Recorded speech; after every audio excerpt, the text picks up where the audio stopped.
So how are you feeling now with all this the controversy that had happened a decade ago? I mean, what's going on Like now? 14 years ago now. 14 years ago, yeah. See, dude, back in those days, well, first of all, you know what, dude? Everything, it hit me when I watched that episode of the Comedy Store. Yeah, the Showtime thing. Yeah, it hit me because You texted me. I realized, like, my absence from the internet in all those years allowed a narrative to be created that will never change, no matter what I do, no matter what I say, no matter how I come about it, no matter what my perspective is. It just is the way it is. Like, there's nothing I could do about it. And that is a very difficult thing to do for somebody who is a control freak like me. Look, as you know, I'm always thinking about, if I do this, then that, then what are the ramifications of all this stuff? So my biggest regret is, back in those days, you know, when all this stuff happened, was to fight it. Not fight it, but to, like, I've recorded all my shows since 1993. I don't have to fight anybody on anything. If somebody comes up to me and says, "Hey, you're doing my joke," I could easily go, "What joke is it? When did you tell it? Let me go look." And then if you did it before me, I'll stop doing it, or whatever it is. Like, I've always had that. Yeah. But I stayed quiet, and it just got bigger and bigger and bigger. And now it's just like, that's what it is. I mean, I guarantee you that when this airs, you go on to the comments, people are going to say, "Why'd you put that stealing piece of shit on?" All this kind of stuff, whatever it is. And no matter what I say, But why not? skip. But Ned, why not do in the beginning just a blanket apology? But and I then move wasn't. on? See, let me get this. Understand what happened. Anytime, even to this day, bro, Yeah. somebody says, "You stole a joke," I go, "Okay, well, what joke was it?" Not angry. Like, what joke, dude? I write a lot. You know this. I fucking create a lot of material. A lot. You've seen me. You personally have seen me write 20 minutes of new shit on stage in one show. I have seen that, but I have also seen some of your act, you know what I mean, a little too close to things that have already been established, like the Bill Cosby bit. Yeah, I'd never seen that one. So I know, but I know my point though is that it's so similar, right? yeah. Yeah, that why not just outwardly say, "I apologize," and then we could just move on from it, rather than you constantly defending. But it's not that I'm defending. See, again, it's not that I'm defending. Who do I apologize to? Right? So really quick. Yeah. I'm not, you and I hung out. We never watched comedy shows. There was no Netflix to watch it. It was nothing. And you never heard me talk about Bill Cosby. And my style of comedy is nothing like it. No, hold on. Let me tell you a story.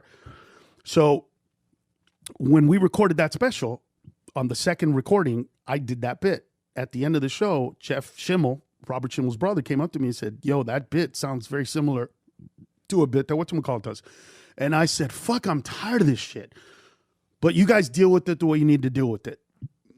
From the minute he told me that, I've never done that joke ever since. We can go through the archives of my performances. I could take you and you could pull out any performance. I never did that joke from the moment I was told that. But that will never be the narrative. Do you see what I'm saying? It will never be the narrative, because all anybody knows is from the outside.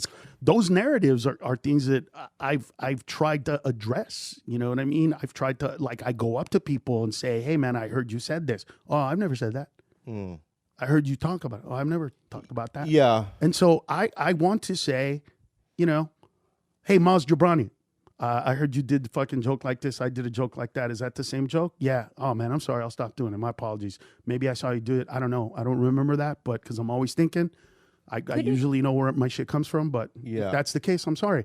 But I don't know how to apologize to nobody and everybody at the same time. Could it be a case where you are absorbing, you know, unbeknownst to your consciously doing it, unbeknownst to you're absorbing these things, and then kind of like, you know, formulating a joke out of that thing that you didn't actively listen to?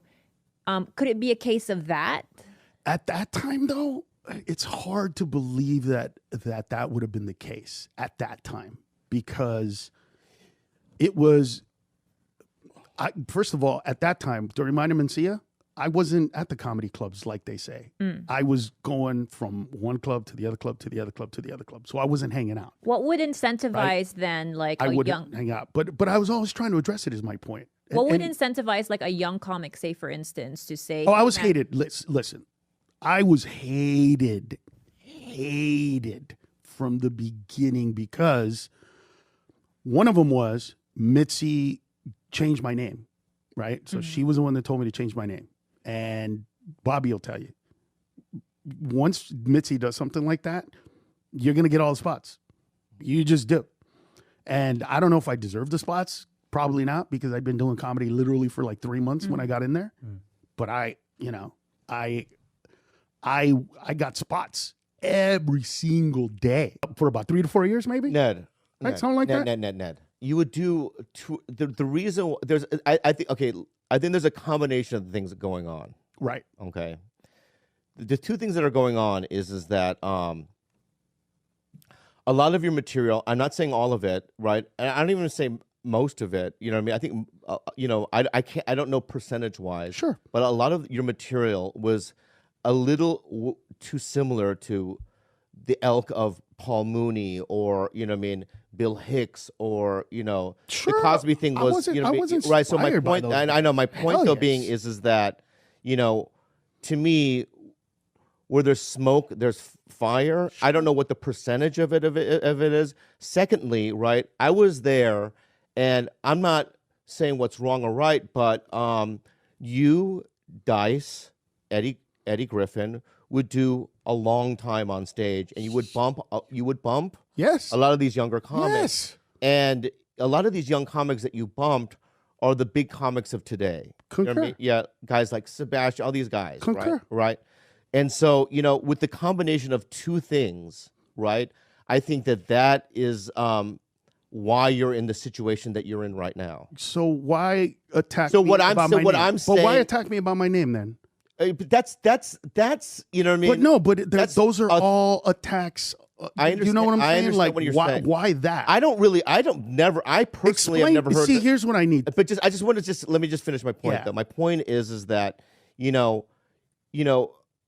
if I were you, Yeah. all right, I would do a blanket apology.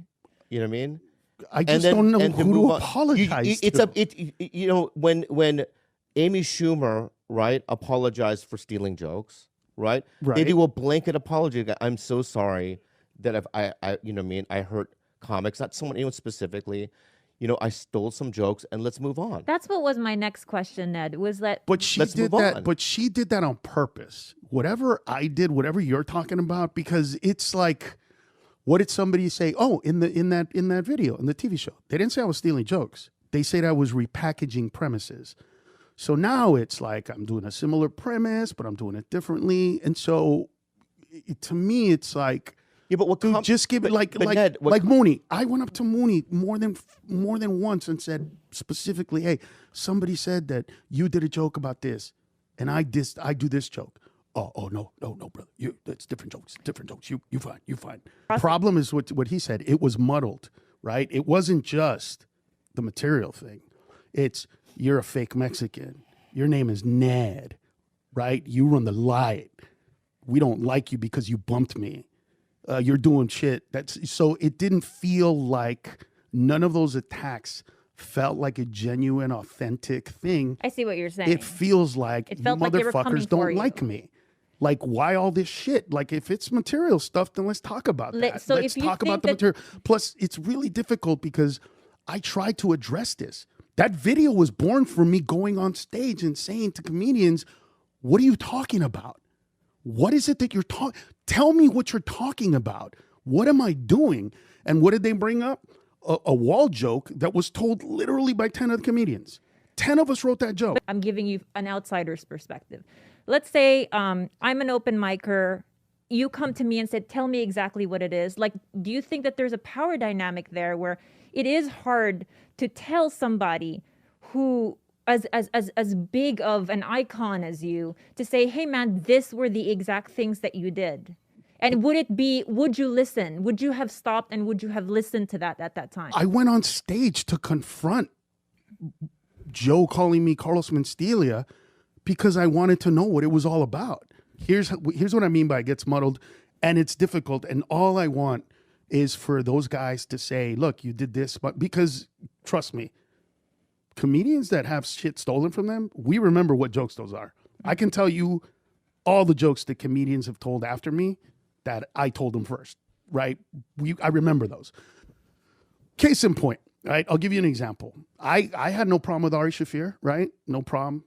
Bobby calls me up and says, dude, Ari just beat the shit out of me. Do not put him on your show. He had just auditioned to play Jesus Christ in this parade thing that we were doing on Mine and Mencia. So I went to the Comedy Store that night. I saw Ari. I said to Ari, hey, what are you doing punching Bobby? He's fucking little. You're fucking huge. What's wrong with you? And he said, well, if I see him again, I'll fucking beat his ass again. Mm-hmm. And I immediately called my producers and said, is he booked on the show? Because if he's booked and you told him he's booked, we're not going to change it. But if he's not booked, I don't want you to book him. Mm-hmm. And they said, no, he's not booked. So I didn't put him on the show. After that, he starts saying I steal jokes from him. Before that, he didn't. The problem with that is it gets muddled, right? Is he really pissed that he thinks I stole a joke from him? Or is it because I didn't put him on Mine and Mencia? I think my question is more like... Do you see what I'm saying? Yeah, no. Because you changed your name, right? There's one case in point, which is the stealing, is the crux of the whole thing, right? So what I'm saying is right, that but I know it's muddled. It feels like they threw a bunch of shit at the wall. I understand that, but all that other stuff I believe that, by the way. I believe that as well, and that's what stuck. But the thing that is putting you in comedy prison is the essence of the stealing. That's the real root of stealing is such a huge deal for me. It's like rape. But I know. But no. Listen to me. Yeah, you need to understand this. Yeah. And I've never said this to anybody. Okay. To me, when you take a joke that somebody's really worked hard on to create it, because it's fucking hard to write a joke that gets an applause break. That's just fucking hard to do.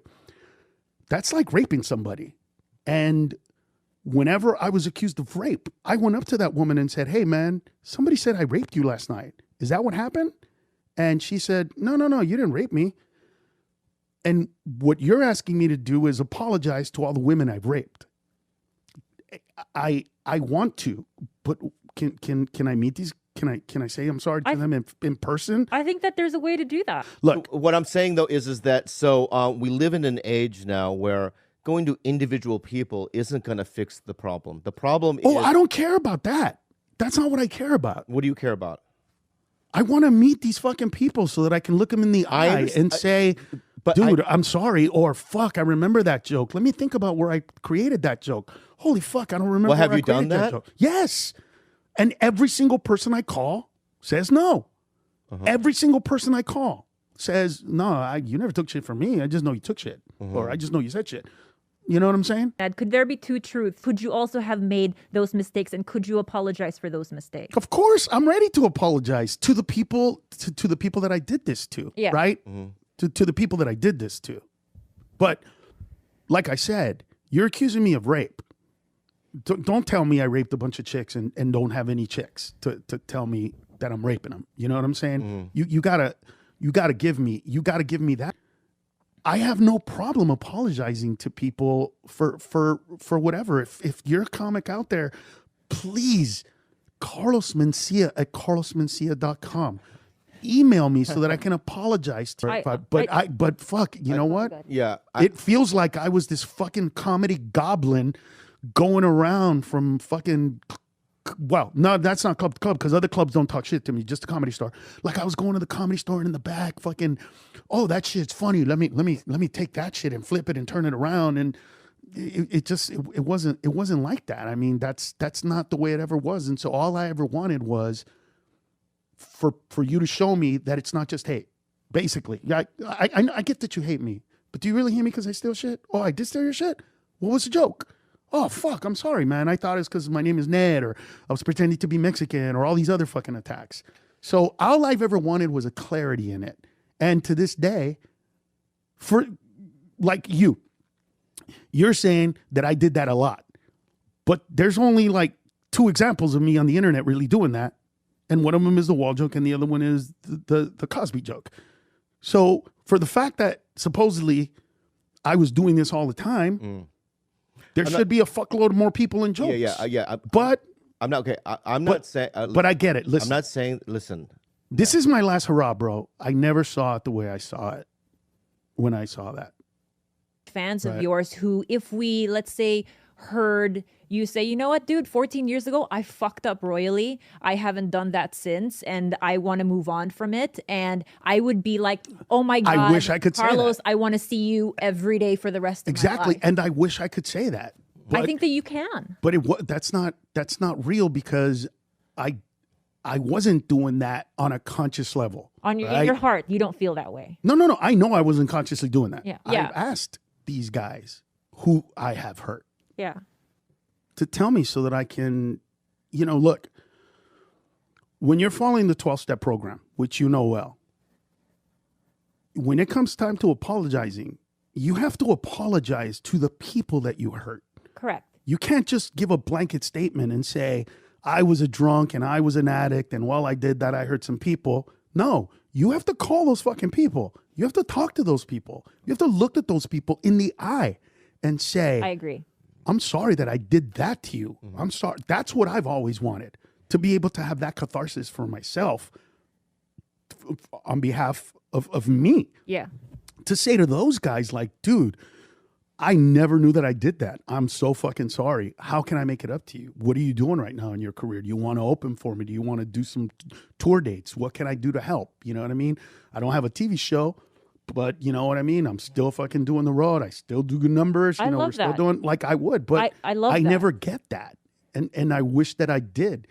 And so a hypothetical apology, I don't have a problem with it. It feels fake. Not to me, but to them.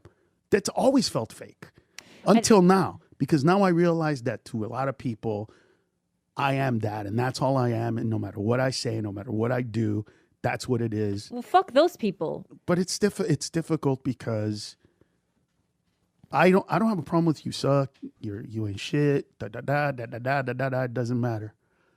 There is no comeback for whose jokes are you telling now? What jokes did you do? Oh, you wrote a new joke? Like, there's no comeback for that. I can't say anything to that.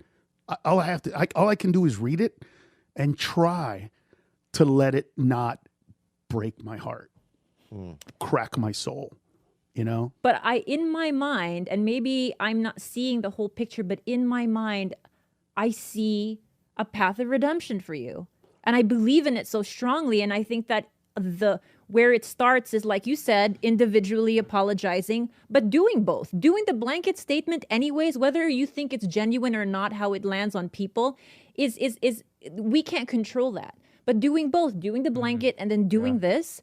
And then I see somebody that I grew up with making amends, who I know is an amazing performer, and I want to see him up on stage again in the way that he deserves. Yeah, I don't have control over that. Like I said, I've called individuals to apologize. I've called them to say, sorry I bumped you, sorry I did that. You know what I mean? The Caparillos of the world. This is how I genuinely feel about you. Okay. You obviously, I've said this, you're monumental help in my career, and I really thank you for all the things that you've done. No, just take it. Don't. Do you want me to tell you why I did it? So no, you let really me know? let me just finish my blanket statement. Go ahead. Your blanket. Let's do all blanket. Yes, I wanna he'll do a do a blanket. blanket. I I'll wanna do a do a blanket. blanket You do a statement. blanket. I'll do a nice warm heavy blanket. Yeah, statement. yeah. I think that I believe that there are certain things that you didn't consciously or unconsciously do, but I think that there were some elements of your act that were too similar to other people's acts, and regardless if you're conscious about it or not, it is what it is, like Trump says, and Okay. no, it is what it is, and for me, there's certain codes that go on in comedy. Like, for instance, I remember one time Johnny Sanchez said, I'm doing this new bit about you know, me walking through a spider web, but people from afar can't see you walk through the spider web, Right. and so they just think you're a crazy person, Yeah. right? Yeah. And I looked at him and I go, yeah, Brian Regan does that bit, and Johnny goes, oh well, I'm not going to do it anymore, right? There's that like little code, right? And I believe that if you had written that bit, that you would continue to do it. You know If what I mean? I had written because that if you bit? had written it, but the thing is that Brian No, Regan had already done it on a Right. special. I would right? have. I would have asked. Well, No, that's I'm that's doing- very similar. Blanket statement. Yeah, I'm just doing blanket Yeah, statements. but that's You very can't- similar. You can't. Right. In my blanket, you can't interrupt me. Oh, sorry. All right. My bad.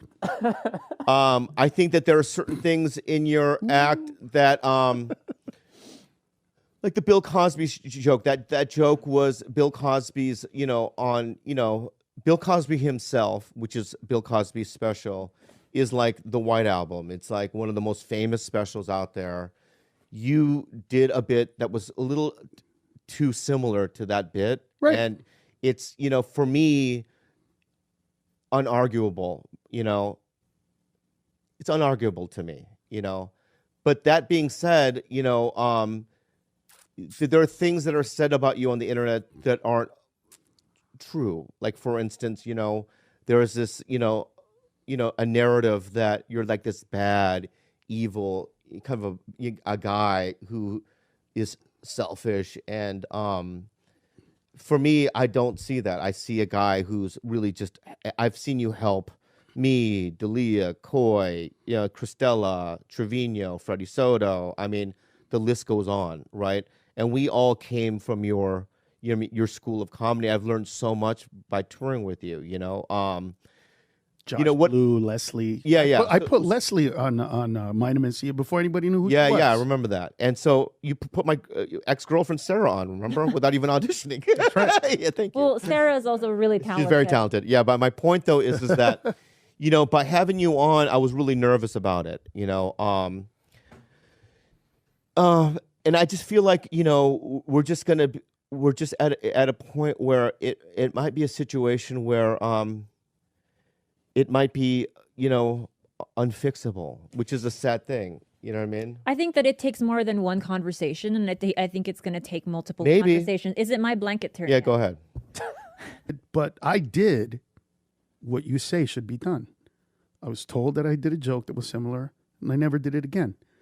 The optics are different because it comes out on special, and now you say, well, that can't be. So your point of view and my point of view are completely different when it comes to this. Your point of view is, dude, you did it. I saw it. My point of view is, yeah, on that specific show, on that specific night, I was told you can call him. And I never did the joke after that. That's what I did. Yet, because of the hate, because of me going long, because of other people feeling disrespected by me, because other people feeling that I got too many spots, or that they couldn't fuck with me, or that I had some power that I didn't have.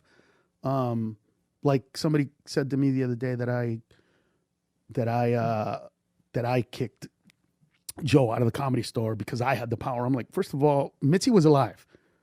I don't know if you know anything about Mitzi. You can't tell her to do shit at her club. Yeah. So, no, that wasn't me. And second of all, I would never tell them to not do that shit. That was a decision that they made because, from my understanding, we weren't supposed to record at the Comedy Store, and it was put out there. That being said, all I've ever wanted was to meet the people that I hurt so that I could say I'm sorry to them, because that's how I grew up. My brother is an alcoholic. I know the steps. That's what I've always wanted. But that's not who I owe an apology to. Is he recovering, your brother? Yeah, he's 35 years clean. Oh, that's awesome. That's what I realized today, is that's not who I need to do an apology to. Believe it or not. That's not who needs my apology. The internet does. The internet believes that I am this self-centered, egotistical human being who only cares about himself, who goes on long despite anybody else, who changed my name to take advantage of the Mexican thing. Not that my mother who raised me is Mexican. No, that's not it. You know, it's this. The internet believes that I am this person, and there is nothing that can be done. And all I can say with honesty to the internet is, if that was going on at the time, I was completely unaware of it. But if you loved me or you thought I was great and this tarnished it because you feel like I did it, I'm sorry that I made you go through that. I'm sorry that was the case. I only wish that I could say with specificity, I'm sorry about these specific things to these specific people. But to those people that felt like I betrayed them, that I wasn't who I am, that I cheated my way to success, that I cheated my way onto the comedy scene, that I didn't have it, that without me stealing jokes, I never would have been where I am, that I stopped other comedians from being great or took their greatness and made it my own. To you, I apologize, because I was never aware that that's what I was doing. It was never a part of who I was. I'm really thankful that this shit happened to me and not some other comic, because I really believe that some other comic would have probably committed suicide or done some really fucked up shit with what happened to me. I always understood why you did what you did and the perspective that you came from. I was never, ever hurt. That's not true. I was never offended, nor did I ever not understand why you chose to do what you do. My only issue with you was always, you've seen me create 20 minutes out of nothing more than once. You have seen me look at you while we're listening to a radio station and say, I'm going to make that funny tonight. And you saying, no way, and me doing it. And it has bothered me, or sometimes, that you can see that and know that that's what I do, and then over here think that I literally lifted a bit from an iconic thing that never made sense to me. That doesn't make sense, that you know this for a fact. You've seen it. You've seen me do it. And then on the other hand, you go, yeah, but that joke is like, that always made me go, I don't understand why those two can exist in the same world in your head. Could it be that he believes both, that you are an amazing I do writer? believe both. I believe both. Interesting. Yeah, I believe both, and I believe both can exist. Both can exist, but I've never held it against you. Yeah. You have always and will always be. You know, I remember getting the phone call that you crashed, that you flipped the car. Yeah. Oh my God! What? Didn't you leave And- the car there? Yeah. He left the car there, Oh, and yeah. That one. Yeah. That story. and you know, but that's was a that's. sti- But I never did it. You could have gave me a car that wasn't a stick. Oh, that's your fault. Wow! I've never used a stick before. So Wow! Yeah. This motherfucker was complaining that he couldn't do spots in La Jolla, so I got him a fucking car. You know what? Gulag, baby. Thank you. Thank you.